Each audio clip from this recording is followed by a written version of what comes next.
Salam sejahtera warga jemaat GKI Cikarang yang Tuhan Yesus kasihi. Berharap Bapak Ibu sekalian dalam keadaan yang sehat dan tetap bersukacita. Hari ini kita akan bersama-sama mendengarkan firman Tuhan. Mari kita siapkan hati kita berdoa. Tuhan Yesus yang baik, terima kasih untuk waktu yang Tuhan sediakan bagi kami. Kami bersyukur kami masih diberikan nafas kehidupan untuk beraktivitas dan melakukan segala tugas tanggung jawab yang Tuhan izinkan terjadi. Saat ini Tuhan, kami hendak mendengarkan sapaan-Mu. Biarlah firman yang kami dengarkan boleh menjadi kekuatan dalam kehidupan kami. Di dalam nama Yesus Kristus, Sang Firman yang hidup, kami berdoa. Amin. Saudara yang terkasih, saya akan membacakan firman Tuhan dari Matius pasal 9. Matius pasal 9 ayat 20 sampai 22. Demikianlah kata Injil Matius. Pada waktu itu, seorang perempuan yang sudah 12 tahun lamanya menderita pendarahan, maju mendekati Yesus dari belakang dan menjambak jumbai jubahnya. Karena katanya dalam hatinya, asal kujamah saja jubahnya, aku akan sembuh. Tetapi Yesus berpaling dan memandang dia serta berkata, teguhkanlah hatimu, hai anakku, imanmu telah menyelamatkan engkau. Maka sejak saat itu, sembuhlah perempuan itu.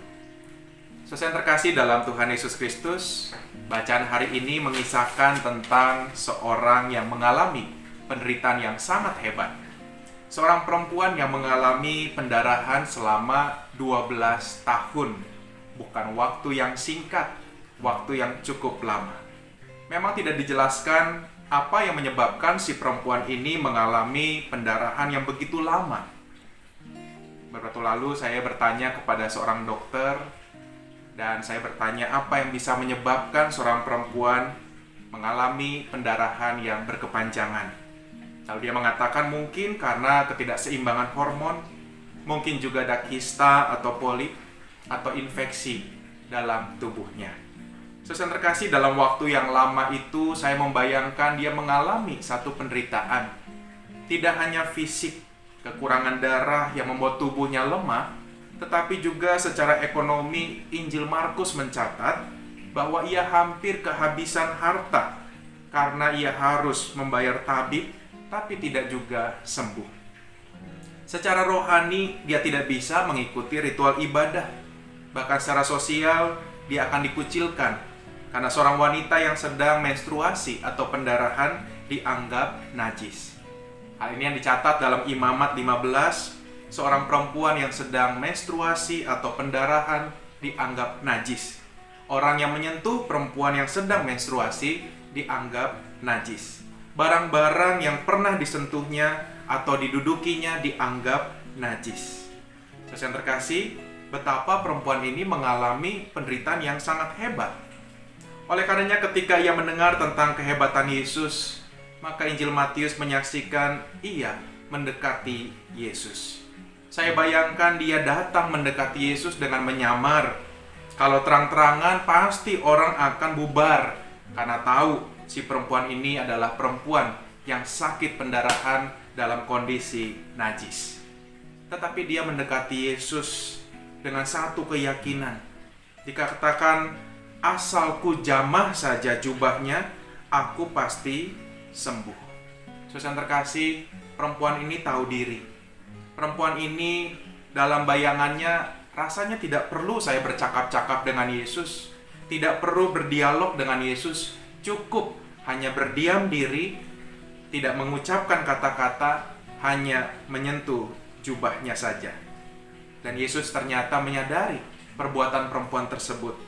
Dan dia berpaling kepada perempuan itu dan berkata, teguhkanlah hatimu, hai anakku, imanmu telah menyelamatkan engkau.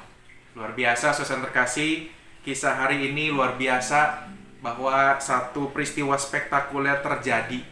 Dan hari ini kita mau belajar tentang apa itu iman. Iman bukan hal yang asing buat kita. Sederhananya iman berarti percaya Inilah yang dimiliki oleh sang perempuan, iman yang sederhana, tanpa ia berdoa, tanpa ia berkomunikasi dengan Yesus, tetapi dengan menjamah jubahnya, dia percaya, dia yakin Yesus akan sembuh. Saudara yang terkasih, apa yang kita pelajari? Kita belajar dari sang perempuan yang juga percaya bahwa Yesus sanggup melakukan apa yang kita harapkan. Yesus sanggup melakukan apa yang kita doakan. Kita percaya Yesus sanggup menyembuhkan segala penyakit yang berat sekalipun. Kita percaya bahwa Tuhan sanggup memulihkan perekonomian kita. Kita percaya Tuhan Yesus sanggup memulihkan pergumulan hidup kita.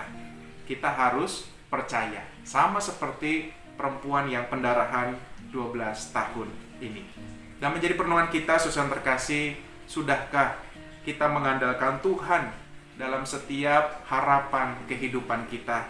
Di tengah-tengah kesuksesan, sudahkah kita mensyukuri kesuksesan yang kita alami? Di tengah-tengah pergumulan yang kita hadapi, sudahkah kita bergantung kepada Tuhan? Bersama dengan keluarga kita, sudahkah kita saling mendoakan, duduk bersama sebagai keluarga, saling mendoakan, saling menguatkan di dalam doa kita kepada Tuhan? Itu yang pertama. Kita yakin percaya seperti perempuan yang menderita pendarahan ini, percaya Yesus sanggup memulihkan. Yang kedua, saudara yang terkasih, ketika kita datang kepada Tuhan, kita berdoa kepada Tuhan, perlu kita yakini, garis bawahi, bahwa kehendak Tuhan bisa berbeda dengan kehendak kita. Kalau bacaan hari ini terdengar happy ending ya Bapak Ibu ya. Happy ending ketika si perempuan ini beriman, lalu Tuhan Yesus menyembuhkan. Nah, pertanyaannya saudara terkasih, kalau endingnya buruk, kalau perempuan yang pendarahan tetap sakit, kira-kira kalau kita jadi perempuan itu, apakah kita masih beriman kepada Yesus?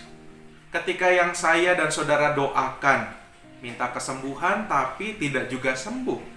Ketika minta bisnis untung besar, justru malah rugi besar. Ketika kita minta bangsa ini diberikan sejahtera, justru pandemi terjadi, menerpa bangsa kita. Di tengah realita yang tidak sesuai dengan doa kita, pertanyaannya, apakah kita masih menyimpan iman itu? Hari ini saudara yang terkasih, kita diingatkan kembali oleh firman Tuhan, tetaplah beriman kepada Tuhan. Ibarat skenario film, mungkin kita di tengah berada di bagian yang menegangkan. Jangan khawatir, akan ada babak baru yang muncul, di mana kondisi yang menegangkan akan berganti menjadi kondisi yang menyenangkan. Hari ini tidak terasa kita sudah memasuki bulan Juli. 6 bulan sudah kita lewati Bapak Ibu. Ada banyak perasaan, ada banyak pergumulan, ada banyak kejadian yang telah kita alami. Dan ketika saya dan saudara melewati itu semua, kita boleh bertahan sampai saat ini. Itu semua adalah karena kekuatan Tuhan. Mungkin ketika kita ada sampai saat ini, pergumulan itu masih melekat dalam kehidupan kita. Hari ini kita mau diajak kembali. Mari kita mengandalkan Tuhan. Mari kita bertelut di hadapan Tuhan secara pribadi, bersama dengan keluarga. Kita berdoa kepada Tuhan. Jangan khawatir saudaraku, kita punya Tuhan. Tuhan yang akan terus menyediakan yang terbaik untuk kita semua. Oleh karena itu, jangan tinggalkan iman kita kepada Tuhan.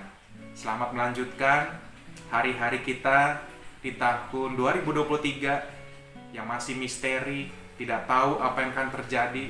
Tapi satu hal yang kita yakini, Tuhan Yesus menjaga dan menyertai kita. Ia akan memberikan yang terbaik untuk kita semua. Amin. Mari kita berdoa. Terima kasih Tuhan, Engkau telah menyapa kami, menguatkan kami di tengah-tengah pergumulan yang sedang kami hadapi. Tuhan, tolonglah kami supaya kami boleh ditambahkan iman kepadamu. Di tengah-tengah pergumulan yang kami hadapi, jangan biarkan kami kehilangan iman. Tuhan, kami hendak melangkah, melanjutkan hari-hari kami di tahun 2023. Kami mau menyerahkan masa depan kami dalam tangan pimpinan Tuhan. Kami mau menyerahkan kehidupan kami pribadi bersama dengan keluarga kami, pasangan kami, orang tua kami, dan juga anak-anak kami. Berkatilah kami Bapa, dan biarlah kami menjadi keluarga-keluarga Kristen yang selalu mengandalkan Tuhan. Ketika realita berbeda dengan apa yang kami doakan selama ini, biarlah kami boleh tetap memegang teguh bahwa Tuhan akan terus memberikan yang terbaik kepada kami semua. Terima kasih Bapa. Kami menyerahkan seluruh hidup kami, aktivitas kami, setiap rencana-rencana kami di dalam tangan pengasihan Tuhan kami, Yesus Kristus. Amin. Salam sejahtera Bapak Ibu, semoga kita boleh tetap sehat, boleh tetap semangat, dan kita boleh melanjutkan aktivitas kita sambil mengandalkan Tuhan. Tuhan memberkati keluarga besar GKI Cikarang. Amin.